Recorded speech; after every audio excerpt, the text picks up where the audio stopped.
fabulously flux. So this tangle is sped up because it took quite some time, and it's the tangle flux over and over again, just repetitive.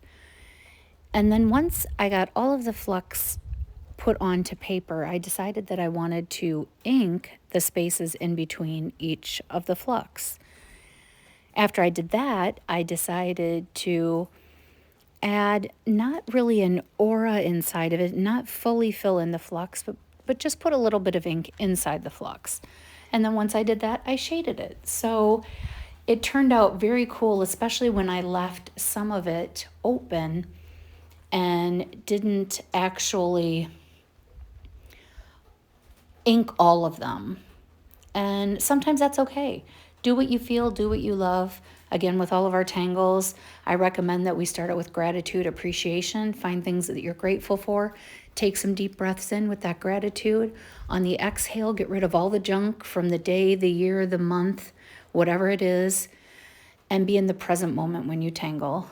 Enjoy the time, enjoy the self-care, enjoy taking time out for you. Because for me, that's what this is all about.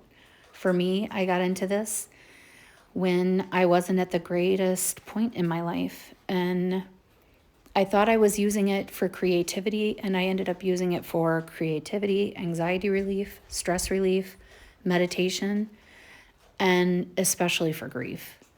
And I know I say and a lot, but there's just so many things that I use tangling for. So I hope you enjoyed this. I hope to see you in my lives.